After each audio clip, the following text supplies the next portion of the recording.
c'est Chantal de Partage ton histoire. Alors si nos émissions te bénissent, te fortifient et t'aident même à grandir dans ta relation avec Dieu, n'hésite pas à nous soutenir en faisant un don à Évangile TV grâce au lien PayPal qui s'affiche tout de suite, ou si tu n'as pas PayPal, tu peux nous texter, envoyer un petit SMS au numéro qui s'affiche maintenant. Que Dieu te bénisse.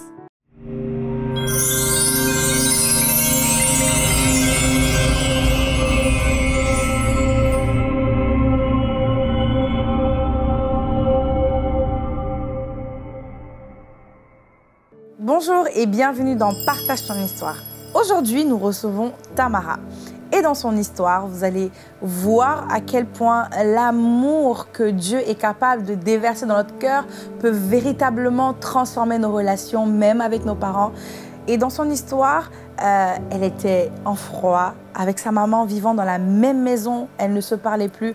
Mais vous allez voir comment Dieu est capable de restaurer une famille. On se dit à tout de suite pour son témoignage.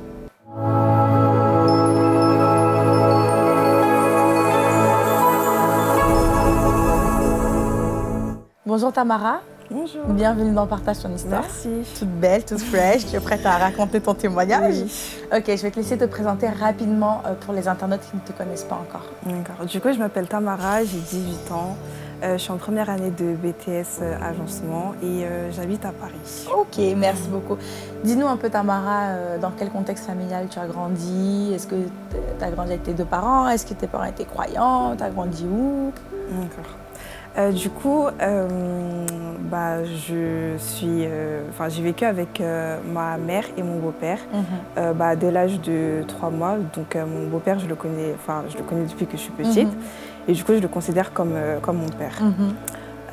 Donc j'ai vécu dans ce contexte-là. Mon père, lui, mon vrai père, il habitait en Guadeloupe et je l'ai toujours connu aussi. Enfin, dès l'âge de 2 ou 3 ans, je crois, je ne sais plus, j'ai commencé du coup, à aller chez lui. Et du coup, voilà, très bien. Et du coup, ta famille était croyante, ta maman était croyante, elle croyait en Dieu? Oui, on a toujours été à l'église, on allait régulièrement à l'église catholique. Et du coup, on a vécu dans ce contexte-là. Et donc, à l'âge de 7 ans, j'ai eu ma première petite sœur. Ah, parce que tu étais enfant unique jusque-là? Voilà. Et tu avais une relation très fusionnelle avec ta maman? Voilà, c'est ça, on était très proches. Je me souviens, je voulais pas trop, quand il s'agissait d'aller chez ma mamie ou chez mes tantes, j'étais pas toujours d'accord. Je disais non, je vais rester avec ma mère. Tu la voulais pour toi toute seule? Voilà, c'est ça. J'aimais vraiment beaucoup ma mère et on était vraiment très très proches. D'accord, et donc du coup, qu'est-ce qui se passe à l'âge de 7 ans? Du coup, à l'âge de 7 ans, ma première petite sœur est née. Et petit à petit, on a commencé au fur et à mesure à s'éloigner tout simplement avec ma mère. On n'était plus aussi proches qu'avant. Moi, j'avais du mal. Il y a une petite sœur qui est arrivée. Voilà. Donc, souvent, on lui donne toute l'attention. Donc, le temps que tu avais est divisé par 2, par 3, voire par 3 même. C'est ça. Et du coup, on était vraiment plus aussi proches qu'avant. Et ça a commencé petit à petit à m'affecter. Et du coup, est-ce que tu avais... Je suppose que tu n'as pas réussi à nouer des relations avec ta petite sœur parce que tu la voyais comment? Comme l'ennemi, comme celle qui a cassé votre relation? Au début, j'étais très contente d'avoir une petite sœur parce que justement, je la demandais à ma mère. J'en avais un peu marre d'être toute seule, d'être enfant unique. Et donc, j'avais dit à ma mère, je veux une petite sœur, voilà. Et du coup, je l'ai eue. Et dès le début, même quand elle était bébé, ça n'a pas forcément été, on n'a pas forcément été très très proches. Et jusqu'à aujourd'hui, notre relation n'est pas forcément pas comme deux sœurs qui s'aiment, génial. Voilà. Tout est waouh, génial. Voilà, exactement, c'est ça. D'accord, mais du coup, tu n'as pas développé toute relation avec elle. Et du coup, ta maman, comment tu penses qu'elle le vivait, ces situations-là? Je pense qu'elle le vivait mal, surtout ça doit être difficile pour elle de voir ses enfants pas proches parce qu'elle-même en plus elle l'a vécu et donc elle sait que comment ça peut être compliqué. Et du coup, tu as pu quand même lui dire ce que tu ressentais? Elle savait ce que tu ressentais à cause de l'arrivée, dû à l'arrivée de ta petite sœur. Elle savait que ça te faisait mal de ne plus être proche comme ça. Est-ce que tu as pu t'ouvrir à elle? Non, vraiment pas. Moi, j'étais vraiment dans mon coin. Je me suis vraiment renfermée en fait. Et tout simplement, j'ai gardé tout ça pour moi jusqu'à l'âge de 13 ans, je crois, 13 ans, 14 ans.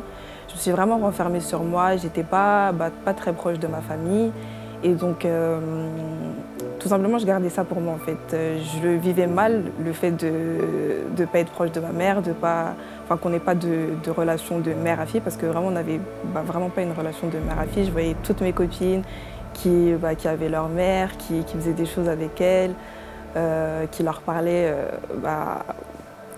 normalement, quoi. Et moi, c'était pas du tout mon cas. Et je me disais, bon, peut-être que c'est normal, je sais pas, peut-être que je sais pas, peut-être que c'est comme ça. Et donc, j'ai vraiment gardé ça pour moi jusqu'à un jour, vraiment, j'ai explosé. Je lui ai dit, mais en fait, j'en ai marre. Qu'est-ce qui s'est passé? Qu'est-ce qui s'est passé? Je sais plus c'était quoi l'issue de, enfin la source de... Voilà, la source du conflit. Mais vraiment, ce jour-là, j'en pouvais plus. Et t'avais quel âge? J'avais 13 ans, je crois. Et tu te rappelles plus qu'est-ce qui s'est passé? Je sais plus, c'était quelque chose de bête, hein, je sais. Oui, parce que c'est juste de l'accumulation qu'il y avait à l'intérieur. C'est l'accumulation. Et donc vraiment, ce jour-là, j'ai explosé. J'ai dit, mais j'en ai marre, j'ai pas de mère, on parle jamais. En fait, j'avais vraiment l'impression d'avoir une mère, mais pas une maman. Et donc, maman absente. Voilà, tout simplement. Et du coup, je me suis vraiment livrée ce jour-là. J'ai explosé. J'ai dit, j'en ai marre, en fait, tout simplement, j'en ai marre. Et elle aussi, du coup, à partir de ce jour-là, elle a pu me parler aussi. Et on s'est fait, je me souviens qu'on s'est fait des lettres, parce que moi, j'avais du mal à parler à l'oral, tout simplement, exprimer comment je me sentais. Et donc, elle m'a dit, ce qu'on va faire, c'est que toi, tu vas m'écrire sur une lettre ce que tu ressens par rapport à moi, tout ça. Et moi, je vais faire la même chose. Et du coup, c'est ce qu'on a fait. On s'est échangé des lettres. Et je me souviens que quand elle m'a donné sa lettre, j'ai vraiment été touchée parce que pendant toutes ces années, en fait, je me disais, mais peut-être qu'elle n'en a rien à faire. Peut-être qu'elle, elle se dit, peut-être que cette situation, ça ne l'affectait pas. Et en fait, grâce à cette lettre... Il y avait quoi dans cette lettre? Je ne me souviens plus exactement parce que ça fait longtemps, mais elle me disait vraiment que elle aussi, elle désirait avoir cette relation de mère à fille avec moi, qu'elle voulait vouloir... c'est pas grave. Qu'elle voulait avoir une relation de mère à fille, qu'elle voulait pouvoir rigoler avec moi, qu'on puisse s'échanger des choses, qu'on puisse faire des choses ensemble.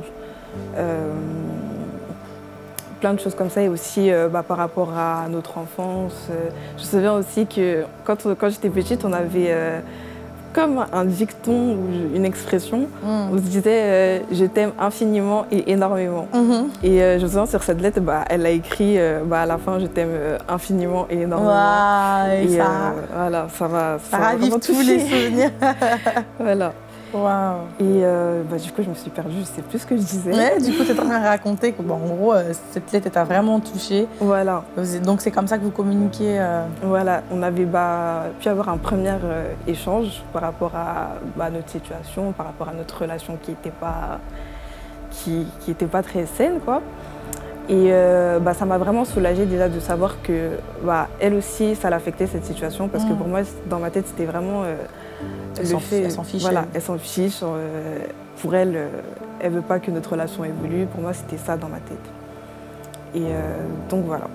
D'accord. Et du coup, parce que là, ça a été un premier pas vers la réconciliation. Voilà, c'est ça. Parce qu'avant ça, il faut quand même le rappeler, comment était l'ambiance à la maison?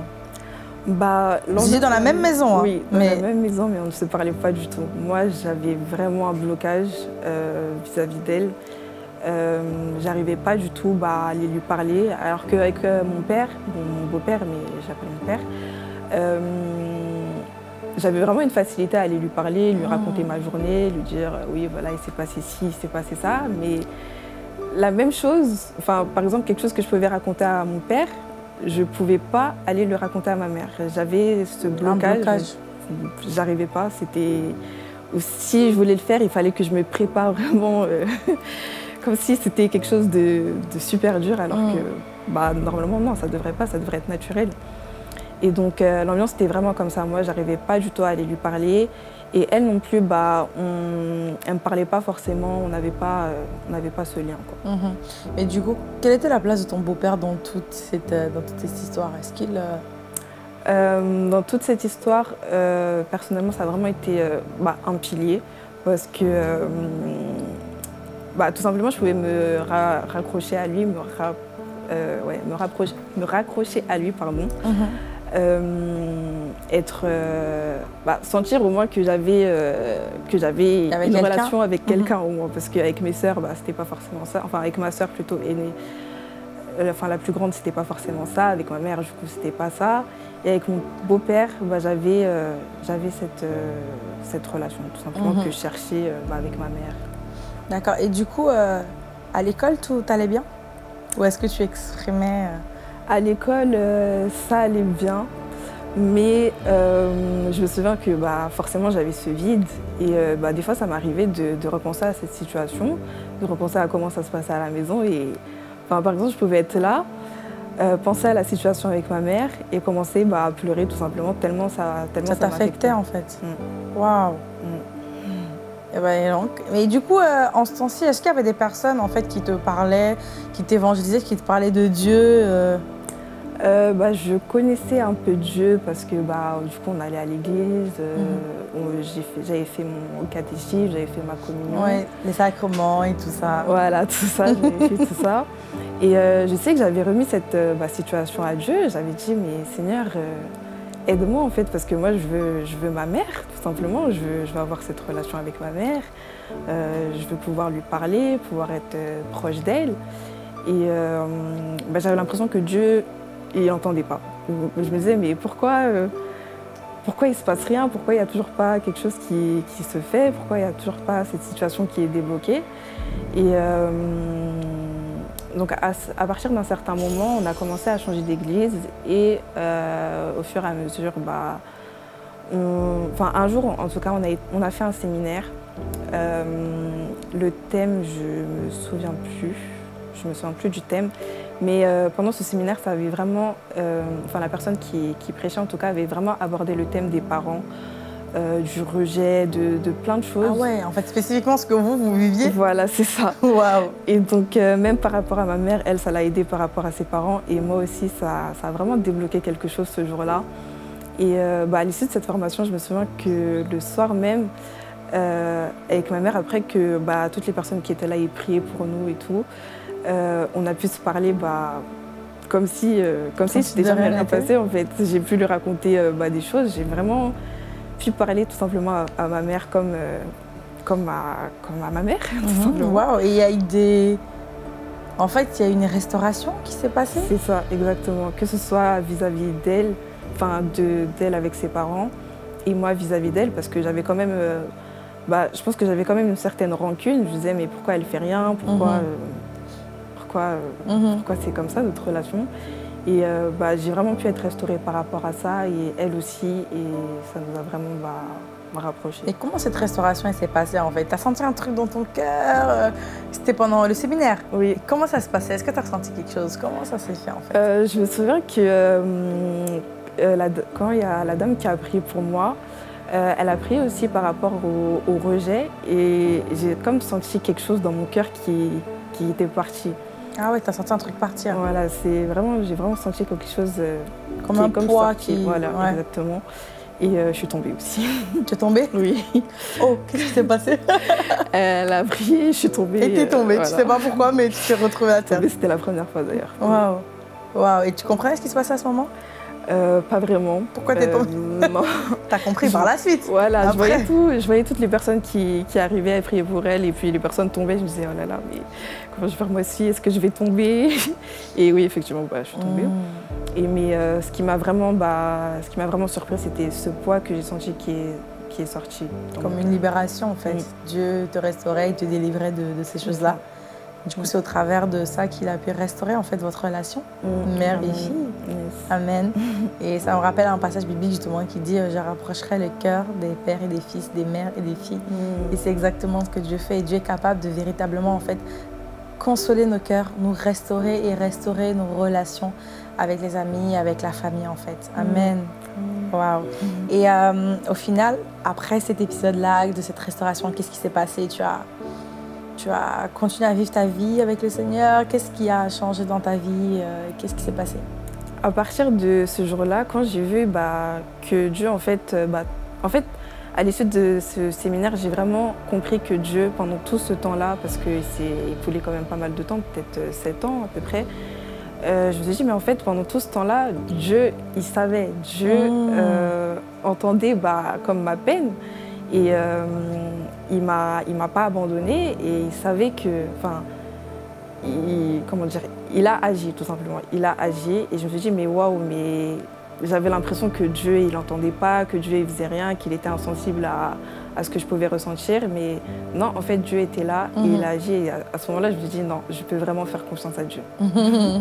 Mais du coup, ça veut dire qu'en fait, au moment où Dieu t'a guéri, Dieu t'a restauré, tu n'avais pas encore fait de rencontre personnelle avec le Seigneur?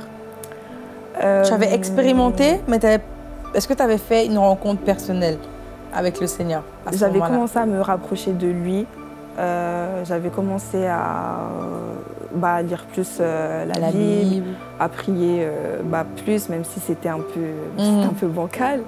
Mais je pense que cette étape, ça a vraiment été un moment clé, clé de ma relation avec Dieu. Est-ce qu'il y a un autre moment où... dans ma relation avec Dieu? Oui, parce que tu t'es dit là vraiment, waouh, là c'est une autre étape là. En fait, ça s'est vraiment fait sur le long terme.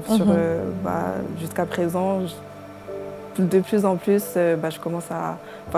j'apprends à connaître Dieu, à voir comment il agit, comment il est, Et du coup, tu as déménagé? Oui. Tu habitais chez tes parents avec ta maman, ton beau-père, et tu as déménagé? Oui. Pourquoi? Pour mes études.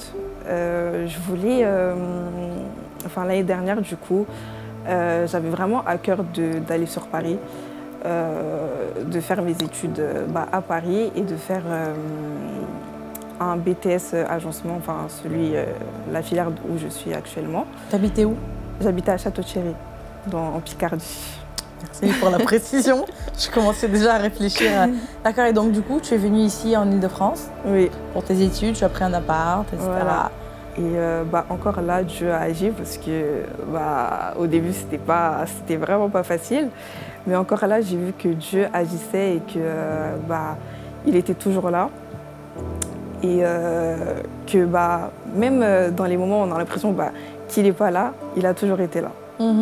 Et il agit même, je me suis vraiment rendu compte qu'il agissait même quand je ne le voyais pas. C'est ça en fait, parce que souvent, on pense en fait que Dieu agit au moment où on a vu l'action en fait. Mais il y a des choses qu'on ne voit pas, en fait, on ne le voit pas faire, mais c'est pas parce qu'il n'a rien fait, c'est pas qu'il n'a rien fait en fait. Et je dis souvent, même quand tu te réveilles, en fait, remercie et bénis Dieu en fait, parce que tu sais pas, en fait, tu sais pas tout ce que l'ennemi avait préparé en fait pour te détruire, pour te tuer même. Et peut-être que tu allais sortir, en fait, une voiture allait te faucher, mais Dieu a détourné cette situation et a fait en sorte que tu sois toujours en vie. Donc toi, tu ne l'as pas vu, mais Dieu, il a agi, en fait. C'est ça. Waouh. Et du coup, quand tu es arrivé ici, spirituellement, comment ça s'est passé? Est-ce que tu arrivais à te débrouiller? Est-ce que tu as cherché une église locale? Comment ça s'est passé? Du coup, comme j'ai dit, c'était en fin d'année, du coup, je voulais aller sur Paris. Et j'ai fait du coup mes demandes sur le site Parcoursup. Et comment ça s'est passé? J'ai été acceptée à des endroits et pour l'école où je voulais aller, mais ce n'était pas cette formation-là exactement, j'étais en liste d'attente. Et j'étais 10e en liste d'attente. Et quand je me basais sur les données de l'année d'avant, c'était la 8e personne en liste d'attente qui a réussi à rentrer. Et je me suis dit, bon, à 2 places près, ça peut le faire, on ne sait jamais. Et donc j'ai vraiment remis ça à Dieu. Et petit à petit, la liste a commencé à remonter. Et oui, du coup, j'étais 10e, j'ai commencé à monter à 8e, après 5e, je crois, 3e, 2e, jusqu'au jour où je suis remontée en première liste d'attente. Et pendant une semaine, je crois, peut-être une semaine ou 10 jours, j'étais première et je me disais, mais quand est-ce que je vais être acceptée? Quand est-ce qu'il y a une place qui va se débloquer? Parce que je me disais, non, c'est impossible que j'arrive première et qu'il n'y ait plus de place. Non, je ne peux pas me faire ça. Je ne peux pas me faire ça. Et donc, j'ai attendu jusqu'au jour où je me connecte du coup, sur le site et je vois accepter. Je me dis, mais waouh, c'est vraiment par la grâce de Dieu.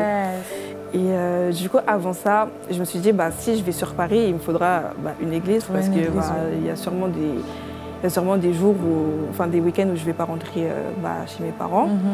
Et donc, avant même d'avoir l'école ou de savoir où est-ce que j'allais aller, j'avais dit, Seigneur, mets-moi une église où je pourrais aller. Et donc, c'est pendant le confinement, du coup, j'ai été invitée dans le réseau Impact. Dans un groupe un groupe à l'église, une cellule de prière, un groupe de prière. C'est ça.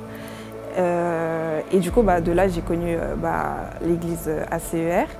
Et en plus de ça, j'avais vraiment demandé aussi au Seigneur de pouvoir être encadrée spirituellement pour pouvoir grandir. Et vraiment, il a tout fait. Waouh! Gloire à Dieu! Et j'avais demandé aussi, du coup, un appartement. Et il a fait encore. Il a taillé un appartement aussi. Voilà. Wow. Je me suis rendu compte, encore une fois, que Dieu était là. Que toutes les portes s'ouvrent en fait. Voilà, c'est ça. Qu'il agissait, mais parce que ça n'a pas été facile, que ce soit pour l'école, que ce soit pour l'appartement. Mais grâce à Dieu, tout ça, je les ai eus. Et l'encadrement aussi spirituel et l'église, là encore, Dieu a répondu parce que franchement, je ne peux pas être mieux encadrée que ça. Ok, gloire à Dieu en tout cas pour tout ça. En fait, on se rend compte que Dieu est toujours là pour nous. Amen. C'est pour ça en fait que s'il y a quelqu'un qui me regarde aujourd'hui et qui a l'impression en fait que Dieu l'a abandonné, dis-toi que Dieu ne t'abandonne pas et il ne t'abandonnera jamais. Amen. Et donc tu as dit en fait qu'aujourd'hui, du coup, la relation avec ta maman s'est améliorée, que tu es en bon terme avec elle. Si tu avais un mot à dire à ta maman, qu'est-ce que tu peux lui dire? Du coup, maman, même si tout n'a pas toujours, même si tout n'a pas été facile, même si on est passé par des moments très difficiles qui nous ont beaucoup affectés toutes les deux, je suis vraiment fière d'être ta fille et je suis vraiment fière d'avoir une mère comme toi parce que je sais que si Dieu m'a donné cette mère que tu es, c'est pas pour rien, c'est parce qu'il a vraiment quelque chose de prévu pour nous deux. Et je le remercie tout simplement d'avoir restauré notre relation, d'avoir fait en sorte que ça s'améliore, même si ce n'est pas encore parfait. Mais je sais que par la grâce de Dieu, ça va s'améliorer, ça continuera à s'améliorer. Et voilà. Yes! Cool. Merci beaucoup. Maman de Tamara, j'espère que tu as bien reçu le mot. En tout cas, merci beaucoup pour ce témoignage. Et nous allons maintenant passer à une autre partie de notre émission.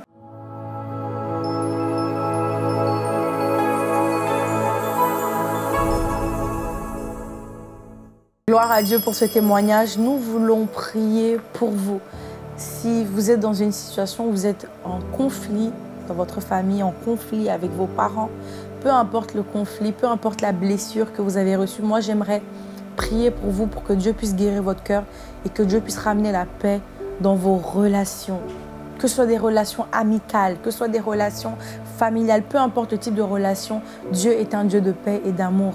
Et il voudrait te communiquer cet amour, vous communiquer cet amour pour que vous puissiez et qu'il puisse avoir la paix dans votre cœur, dans votre famille, dans votre entourage. Nous allons prier pour vous, Père éternel, je te prie et je te bénis pour toutes les personnes qui nous regardent. Saint-Esprit, je prie afin que tu puisses vraiment consoler leur cœur, Seigneur. S'il y a une quelconque blessure qui les empêche de pouvoir se rapprocher, qui les empêche de pouvoir vivre une relation saine et épanouie, Seigneur, je prie au nom puissant de Jésus, Seigneur, que tu restaures leur cœur maintenant, Seigneur, que tu puisses leur révéler, Seigneur, et guérir, Seigneur, toute source de frustration, Seigneur, dans leur cœur au nom de Jésus. Seigneur, je prie afin que tu puisses réellement, Seigneur, les attirer à toi et qu'ils puissent comprendre, Seigneur, la hauteur et la profondeur de ton amour, Seigneur. Je prie afin que tu puisses, Seigneur, disposer leur cœur, que tu puisses mettre la paix, Seigneur, dans leur relation au nom de Jésus. Tu es le Dieu qui ramène le cœur des mères aux filles, des pères aux filles, Seigneur. Tu es celui qui rassemble, tu es celui qui réconcilie. Je prie pour la réconciliation dans les familles. Je prie maintenant pour la réconciliation dans les couples. Je prie pour la réconciliation, Seigneur, de les relations amicales au nom puissant de Jésus. Que ta main agisse et intervienne, Seigneur. Que tout esprit qui a été envoyé pour semer la discorde, au nom puissant de Jésus, je te chasse maintenant de leur vie. Je déclare et je proclame la paix de Dieu au nom puissant de Jésus. Amen. Amen. Amen, amen, amen. Croyez-le. Croyez en cette prière par la foi que Dieu est capable et que Dieu a déjà commencé à opérer dans vos vies et dans vos familles, dans vos relations au nom de Jésus. Amen. Amen. Merci beaucoup pour ce témoignage. Toi. Que Dieu te bénisse abondamment. Amen. Si toi aussi tu me regardes et que tu ne connais pas le Seigneur Jésus, que tu ne connais pas Dieu, tu veux faire partie de sa famille, tu veux réellement le rencontrer, tu es déjà peut-être dans la religion, tu as déjà peut-être entendu parler de Dieu, de Jésus, mais tu ne te sens pas proche de lui, tu ne te sens pas avoir une relation personnelle avec lui. Je t'invite aujourd'hui à faire cette prière, à répéter cette prière après moi et à croire de tout ton cœur ce que tu vas déclarer et ce que tu vas dire.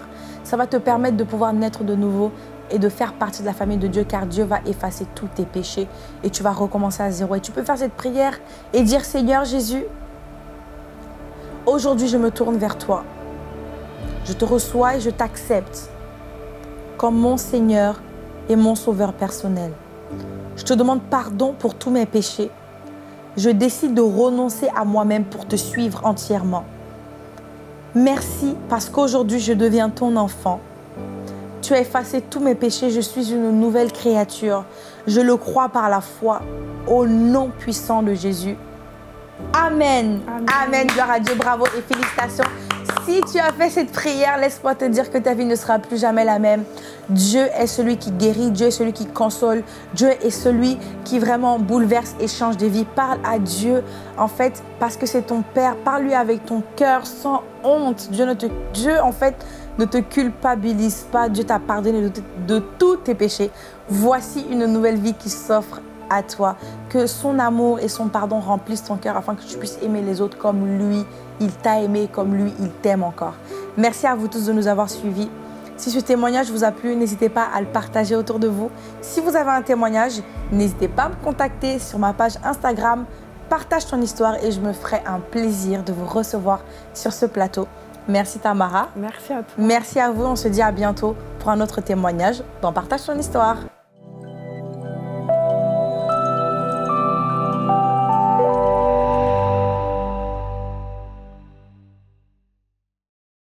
C'est Chantal de Partage ton histoire. Alors si nos émissions te bénissent, te fortifient et t'aident même à grandir dans ta relation avec Dieu, n'hésite pas à nous soutenir en faisant un don à Évangile TV grâce au lien PayPal qui s'affiche tout de suite, ou si tu n'as pas PayPal, tu peux nous texter, envoyer un petit SMS au numéro qui s'affiche maintenant. Que Dieu te bénisse.